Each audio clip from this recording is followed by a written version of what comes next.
권상하중이 60톤이며 3m/m의 속도로 끌어올리는 권상용 전동기의 소유 출력을 구하시오. 단 기계 효율은 80%이다라는 것입니다. 자, 이 문제도 우리가 집중할 필요가 있습니다. 왜 그러냐면은 이 문제도 지금까지 6번 넘게 출제가 되었으므로 이 문제가 그만큼 자주 출제되는 내용이고 그만큼 중요한 내용이다 라고 판단을 할 수가 있겠죠. 자, 그런데 우리가 이 문제 같은 경우에는 지금 권상용 전동기의 소유 출력을 구하는 문제잖아요. 근데 이제 좀 변형되어서 권상용 전동기의 발전기 용량, 그러니까 입력 전력을 구해라, 입력 용량을 구해라 라는 문제가 나올 수도 있습니다. 하지만 겁먹으실 필요 없고요. 이 구조를 명확하게 알고 계시면 그 문제도 쉽게 풀이할 수가 있다. 그 과정을 제가 낱낱이 파헤쳐 드리겠습니다. 자, 바로 보시면요.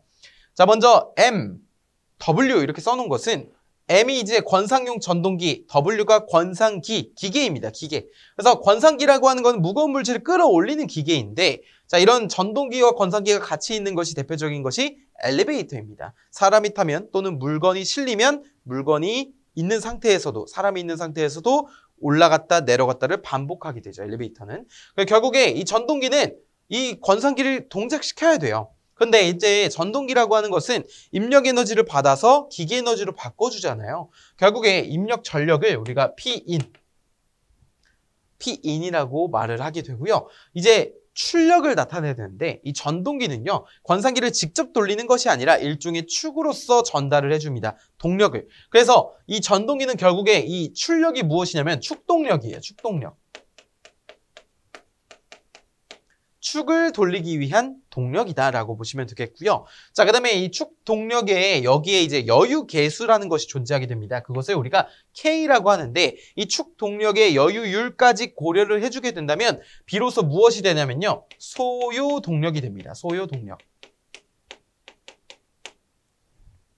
이 소요 동력이 어디로 전달이 되는 거예요? 권상기로 전달이 되는 거예요.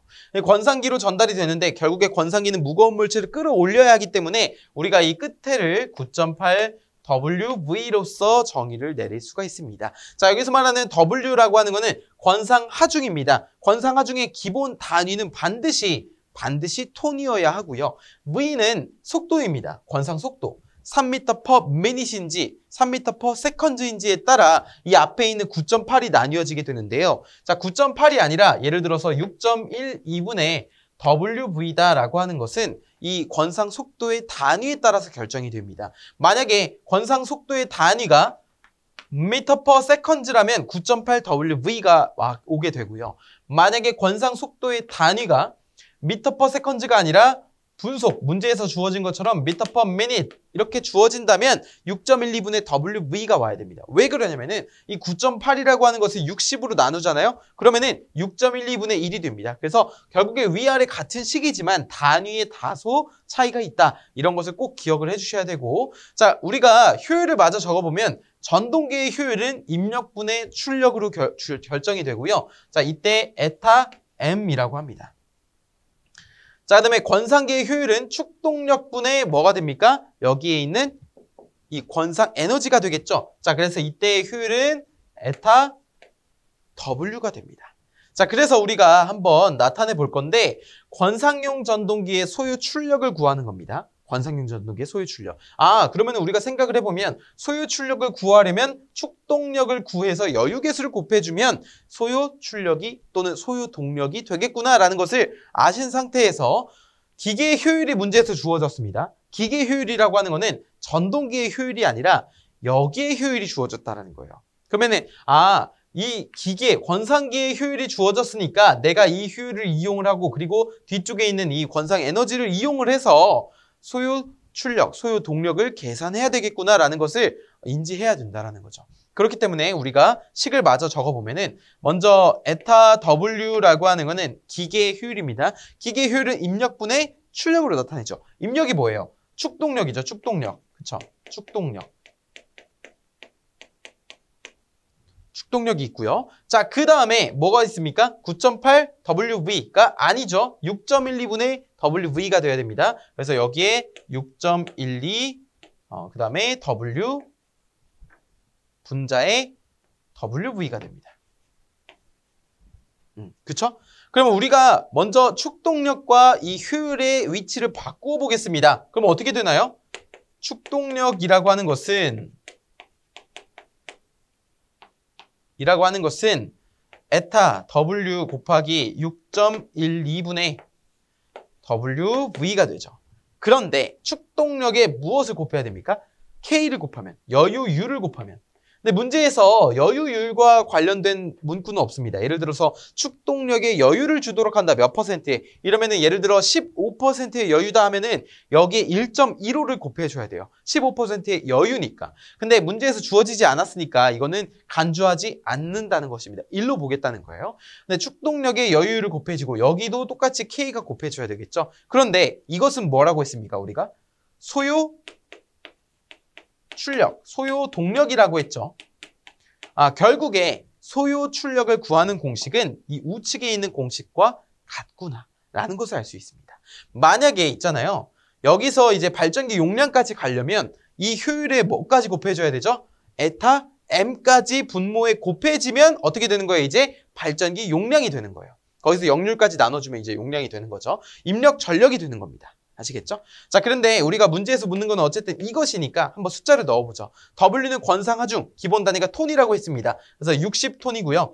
권상 속도 3m/min 그대로 3 집어넣게 되고 K, 여유계수는 1. 이거 안 써도 됩니다. 곱하기 1 안 써도 돼요. 자, 그 다음에 분모에는 에타 W니까 에타 W 80% 0.8 곱해주게 되고 6.11을 곱해주게 된다면 우리가 이 값은요. 36.76kW가 나오게 됩니다. 36.76kW. 그래서 우리가 권상용 전동기의 소요 출력은 다음과 같이 구할 수가 있겠구나라는 것을 알 수가 있습니다. 우리가 이러한 문제는 언제든지 또 출제될 수가 있습니다. 그렇기 때문에 이 구조를 떠올리는 것이 굉장히 중요하고요. 그 구조를 떠올렸을 때 이 뒤쪽에 있는 권상기의 효율을 이용해서 축동력을 구하고 축동력의 K를 곱해서 소요 동력, 소요 출력을 구하고 그것으로 공식을 완성하게 되는 것입니다. 이번 문제도 잘 마무리하시고요. 저는 다음 문제에서 찾아뵙겠습니다. 지표면상 10m 높이의 수조가 있다. 이 수조에 초당 1세제곱미터의 물을 양수하려고 한다. 펌프 효율이 70%이고 펌프 축의 동력에 25%의 여유를 둔다면 전동기의 소유 동력은 몇 킬로와트인가? 단 펌프용 3상 농형 유도 전동기의 역률은 100%로 가정한다라고 했습니다. 자, 우리가 이 양수 펌프용 전동기의 문제를 풀 때 이 문제도 굉장히 자주 출제가 되거든요. 이 문제를 풀 때도 구조를 떠올려야 됩니다. 우리 권상용 전동기 풀 때도 구조를 떠올렸잖아요. 양수 펌프용 전동기도 그와 비슷한 구조라고 생각을 하시면 됩니다. 결국 양수 펌프용 전동기라고 하는 것은 그러한 펌프를 구동하기 위한 전동기를 나타내는 것이고 그 전동기의 소유 동력 또한 이 축동력의 여유계수를 곱한 것이거든요. 그런데 한번 구조를 볼게요. 자, 전동기라고 하는 것은 입력 전력을 받아서 동력 에너지로 바꿔줍니다. 그런데 그냥 동력 에너지가 아니라 일종의 축을 돌리는 축동력으로 바뀌게 되고요. 이 축동력의 여유계수를 고려한 것이 소요 동력이 되는 것이고 전동기가 돌리는 이 축에 의한 동력이 펌프로 전달이 되어서 펌프에서는 수차 에너지를 만들어내게 됩니다. 양수 에너지를 만들어내게 되는데 그때 우리가 9.8QH와 6.12분의 QH로 나뉘어지게 되죠. 자, 이렇게 9.8과 6.12분의 1이라는 값은 어떤 것에 의해서 결정이 되냐면 바로 이 Q의 단위에 의해서 결정이 됩니다. Q라고 하는 것은 양수량이에요. 그래서 만약에 양수량의 단위가 세제곱미터 per 세컨드 초당 양수량이라고 한다면 9.8 QH. 만약에 초당 양수량이 아니라 세제곱미터 per minute 이라는 분당 양수량이라면 6.12로 나타내줘야 되는 것이죠. 마찬가지로 9.8을 60으로 나누면 6.12분의 1이 되거든요. 그래서 단위에 따라서 이렇게 식이 달라지는구나 라는 것을 명확하게 기억을 해주셔야 하고 자, 전동기의 효율을 우리가 에타 M이라고 하고 펌프의 효율을 에타 P라고 표현을 했을 때 우리가 전동기의 소요 동력은 어떻게 구하는지 보겠습니다. 자, 먼저 여기 에타 P 효율이라고 하는 거는 입력분의 출력으로 나타내면 어떻게 되죠? 여기다 한번 적어볼까요? 입력분의 출력이다 라고 한다면 축동력분의 그쵸? 왜냐면 축이 에너지를 전달해 주니까요. 축동력분의 9.8 QH를 쓸까요? 6.12분의 QH를 쓸까요? 바로 초당이니까 9.8 QH를 써야겠죠. 9.8 QH. 우리가 이 소요 동력을 구하기 위해서 이 부분에 있는 것을 구할 겁니다. 이용할 겁니다. 왜 그러냐면 문제에서 주어진 것도 펌프의 효율이 주어졌습니다. 여기의 효율이 아니라 전동기 효율이 아니라 펌프의 효율이 주어졌으니까 이 효율과 어떤 것이에요? 여유 계수를 고려를 해서 소요 동력을 구하라는 것이죠. 자, 그래서 어쨌든 이렇게 식을 나타낼 수가 있는데 이 축동력과 효율을 위치를 바꿔보겠습니다. 그러면 어떻게 되죠? 이것은 축동력이라고 하는 것은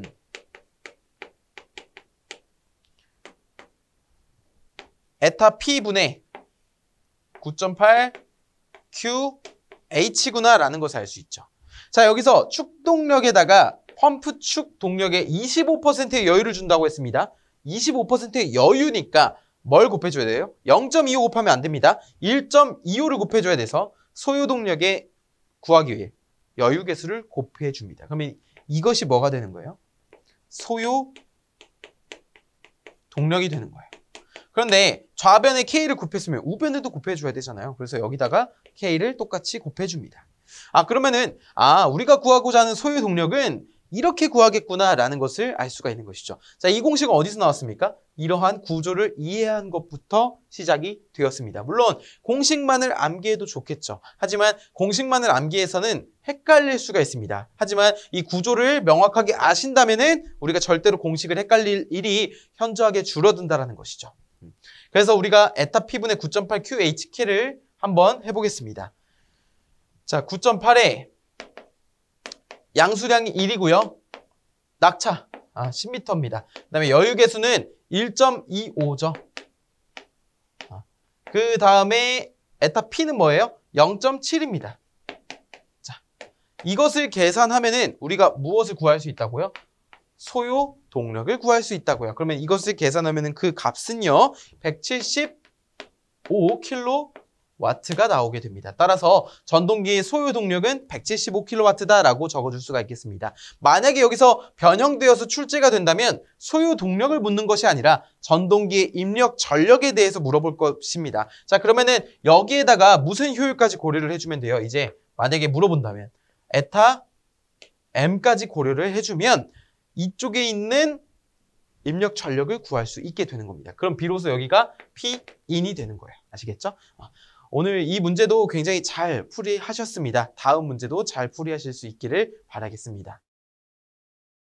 부하설비 및 수용률이 그림과 같은 경우 이곳에 공급할 변압기 TR의 용량을 계산하여 표준 용량으로 결정하시오. 단 부등률은 1.1, 종합 역률은 80% 이하로 한다라고 했습니다. 자, 보시면은 변압기 표준 용량의 표가 주어지고요. 여기에 이제 각각의 부하 설비에 대해서 나와 있고 수용률까지 각각 주어져 있는 것을 확인할 수 있습니다. 결국에 문제에서 물어보는 거는 이 변압기의 용량을 물어보는 거잖아요. 자, 그런데 보시면은 부하 설비입니다. 즉 이렇게 각각의 부하들이 있는 것이 모인 곳, 이것은 하나의 수용가를 이루게 되죠. 그래서 우리가 이 수용률에 대해서 묻는 문제가 굉장히 자주 출제가 됩니다. 이 문제도 거의 매 회차 출제된다고 봐도 무방할 정도로 굉장히 자주 출제가 되고 있고요. 필기시험이든 실기시험이든 계속해서 물어보고 있는 게 바로 이 부하 특성, 수용률, 부하율, 부등률 이런 개념들이죠. 자, 그래서 우리가 수용률을 먼저 계산을 해보면, 자, 수용률이라고 하는 것은 어떻게 구하죠? 수용률이라고 하는 것은 최대 수용 전력을 무엇으로 나누어 줍니까? 설비 용량으로 나누어 줍니다. 자, 그런데 최대 수용 전력의 기본 단위는요, 바로 킬로와트가 되고요. 설비 용량 또한 기본 단위가 킬로와트입니다. 이 상태에서 률, 100분율이기 때문에 여기에 100%를 곱해 주어야 하죠. 그런데 문제에서 이제 부하 설비와 수용률을 줬으니까 우리가 최대 수용 전력이라고 하는 것을 구하려면은 어떻게 해야 되냐면 이제 부등률이라는 개념으로 들어가게 된다면 이렇게 되겠죠. 자, 부등률이라고 하는 것은 합성 최대 수용 전력 분해. 개개라는 거는 이제 각각의 부하라는 거죠. 개개의 최대 수용 전력의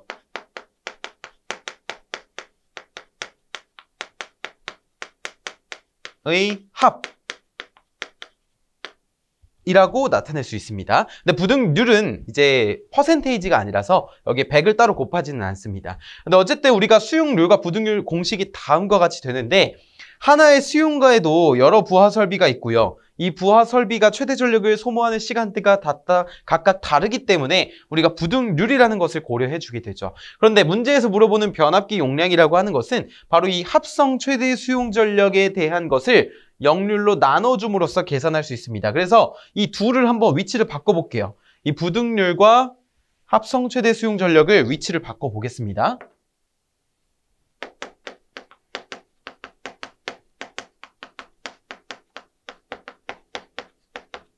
수용전력, 여기는 부등률이 되죠. 이게 첫 번째 과정이고요. 자, 여기 합성 최대 수용전력도 기본 단위가 킬로와트고, 개개의 최대 수용전력의 합 또한 킬로와트가 기본 단위입니다. 그래서 우리가 이것을 메인 변압기 용량, 그러니까 단독 수용과의 변압기 용량으로 나타내주기 위해서 뭐로 나눠주냐면 역률로 나눠주게 돼요. 역률로. 근데 좌변을 역률로 나눴으면은 여기도 역률로 나눠줘야겠죠. 그래서 역률이 되는 것이고, 만약에 이제 변압기의 효율이라든지 이런 것들이 다 고려가 된다면, 자, 이곳에 효율 또한 곱해져야 할 것입니다. 효율. 자, 그래서 이곳을 뭐라고 바꿀 수 있다고요? 이제 합성 최대 수용 전력을 역률로 나눈 것을 변압기의 용량이라고요. 변압기의 용량.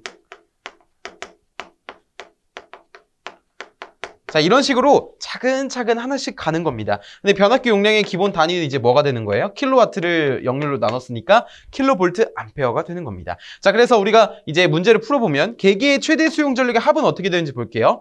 자, 최대 수용 전력이라고 하는 것은 설비 용량을 좌변으로 넘기면 수용률 곱하기 설비 용량이 됩니다. 하나의 부하에 대해서요. 그렇기 때문에 40 곱하기 0.8 적어주게 되고요. 0.8 더하기 65 곱하기 0.85가 됩니다. 더하기 70 곱하기 0.75가 돼요. 이렇게 쓸 수가 있고, 이제 분모에는 뭐가 나오게 되죠? 부등률, 문제에서 줬잖아요. 부등률이라고 하는 건 최대 전력을 소비하는 시간대가 다른 정도인데, 자, 이것을 1.1 곱하기 역률은 얼마라고 했습니까? 종합 역률 0.8이라고 했습니다. 자, 이것을 계산하면은 그 값은요, 158.81kV 암페어가 나오게 됩니다. 그런데 이것이 답이 아니죠. 문제에서 반드시 용량을 계산하여 표준 용량으로 결정하라고 했습니다. 문제에서 표준 용량 표도 주어졌어요. 그러면 우리가 158.81보다 가까운, 그러니까 가장 가까운 값은 200kV 암페어다라고 할 수가 있겠죠. 따라서 정답을 뭐라고 적어줘야 돼요?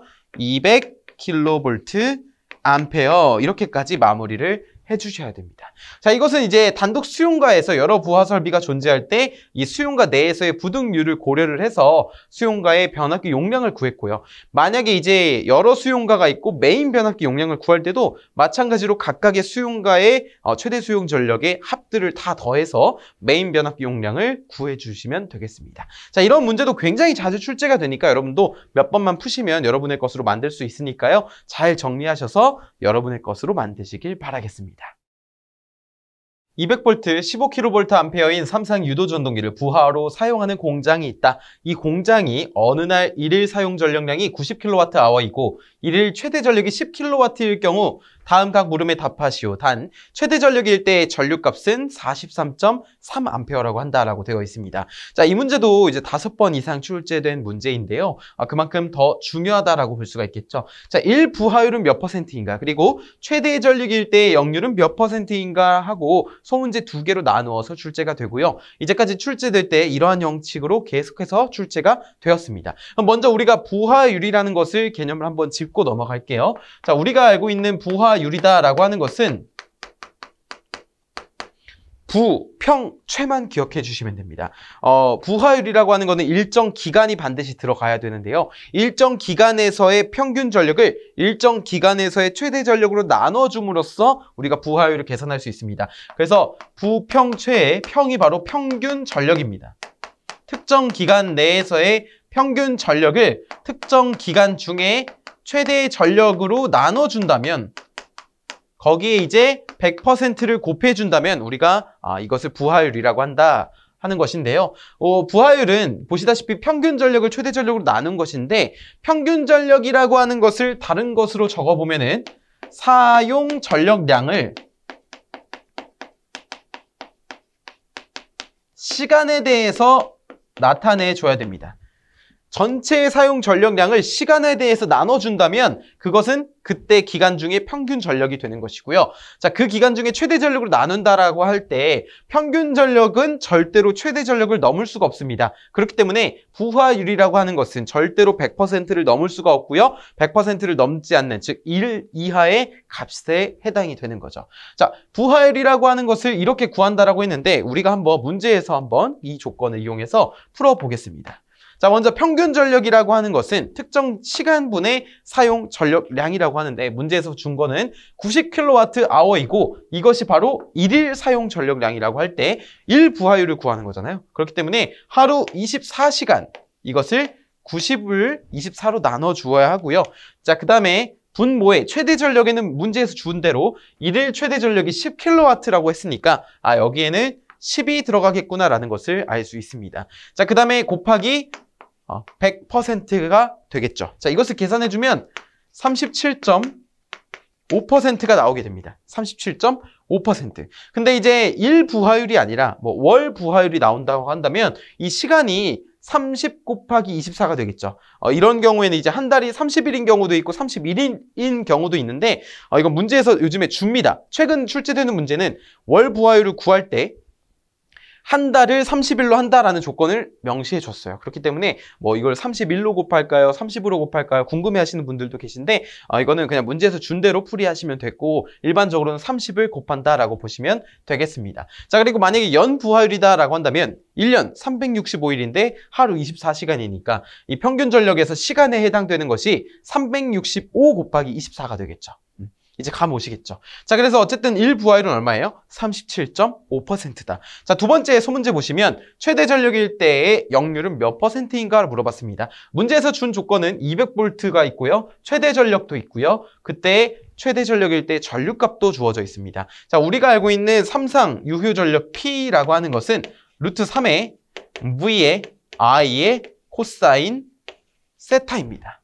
여기서 문제에서 물어보는 것은 바로 이 코사인 세타에 대해서 물어보는 거죠. 자, 그래서 따라서 코사인 세타라고 하는 것은 P를 뭘로 나눠줍니까? 루트 3 VI로 나눠주게 되죠.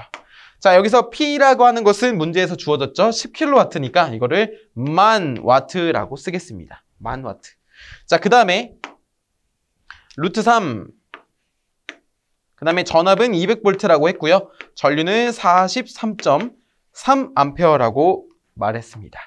자, 이것을 계산하면 그 값은요. 얼마가 나오죠? 66.67%가 나옵니다. 여기서 퍼센테이지로 표현했다라고 하는 것은 문제에서 퍼센테이지로 물어봤기 때문이고 이것을 퍼센테이지로 나타내려면 여기에 뭘 곱해줘야 돼요? 100을 곱해줘야지 66.67이 나오는 겁니다. 만약에 100을 곱하지 않고 우리가 계산기로 계산을 해보면 이 값은 0.66666 이렇게 나올 겁니다. 근데 이제 이것을 이제 반올림해서 둘째 자리에서 나타내야 하므로 66.67%로 나타낼 수가 있다라는 것이죠. 그래서 만약에 여기에 퍼센테이지가 아니라 그냥 얼마인가 이렇게 물어봤으면 0.6667 또는 0.67 다 괜찮을 겁니다. 그런데 문제에서 반드시 퍼센테이지로 물어봤으므로 우리는 그것에 따른 단위를 맞춰줘야겠죠. 자, 이런 식으로 해서 우리가 부하율에 관련된 문제도 풀어봤습니다. 그림은 어느 공장의 일부하 곡선이다. 이 공장에서의 일부하율은 몇 %인가? 이 문제 또한 또 다른 부하율에 관련된 문제입니다. 굉장히 자주 출제되는 유형이에요. 부하율을 그냥 일반적인 수치로 물어봐서 물어보는 문제가 있고 이렇게 그림을 통해서 물어보는 문제가 두 유형이 있습니다. 자, 근데 우리가 주의해야 할 점은 바로 여기에 있는 단위인데요. 이 단위를 보시면 킬로와트로 되어 있는데 뭐 간혹 가다가 여기에 킬로와트가 아니라 곱하기 10의 세제곱와트 이렇게 적혀 있는 경우도 있습니다. 그래서 그것을 잘 봐야 되는 게 여기는 킬로와트라서 그냥 이렇게 숫자를 다 계산해 주면 되지만 만약에 곱하기 10의 세제곱이 있음에도 불구하고 우리가 그 축을 고려하지 않고 여기 숫자만 만약에 더해주게 된다면 엉뚱한 값이 나올 수가 있겠죠.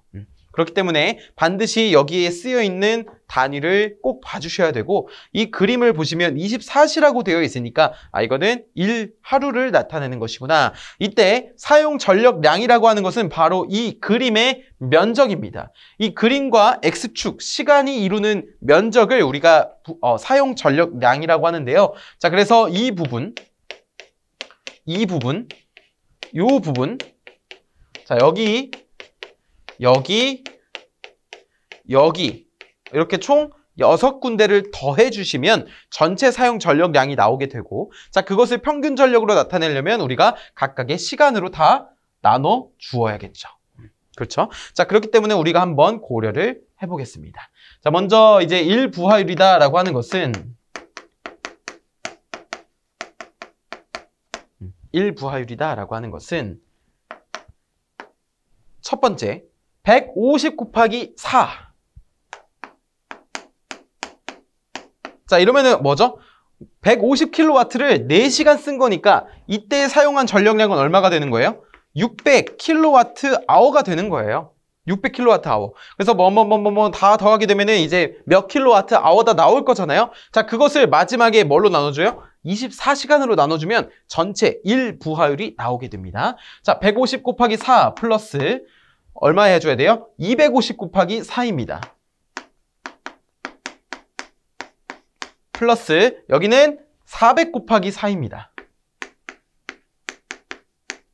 근데 아마 눈치 빠르신 분들은 이 그래프에서 4시간 단위로 쪼개져 있는 것을 미리 확인하시고는 요 앞에다가 그냥 4 곱해주시고 다 더하는 식으로도 하셨을 거예요. 자, 그렇게 하면 굉장히 빠르지만 일단은 그냥 설명드리고자 이렇게 한번 써보겠습니다. 400 곱하기 4. 자, 그 다음에 여기는 이제 500 곱하기 얼마예요? 8이 되는 거죠. 500 곱하기 8. 자, 그 다음에 여기는 150 곱하기 4가 됩니다.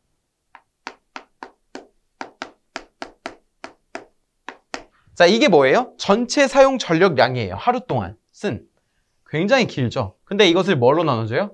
24로 나눠주면 뭐라고요? 평균 전력이 되는 것이고 자, 그 다음에 최대 전력도 나눠줘야겠죠. 왜냐? 부하율이라고 하는 거는 평균 전력을 최대 전력으로 나눠준 겁니다. 우리가 24로 나눠준 거는 전체 사용 전력량을 평균 전력으로 나타내주기 위해서 24로 나눈 것이고 여기 본래 분모에는 최대 전력이라고 하는 이 500kW가 존재해야 됩니다. 그래서 500kW 이렇게 표현을 해줄 수가 있겠죠. 자, 이렇게 해주면 어떤 값이 나오게 되는데 우리가 부하율이므로 100을 곱해주게 된다면 이 값은 65%가 나오게 됩니다. 따라서 이러한 그림이 나왔음에도 불구하고 우리가 절대 겁먹지 말아야 한다는 거 그것을 꼭 명심해 주시면 되겠습니다. 다음 문제 풀어보겠습니다.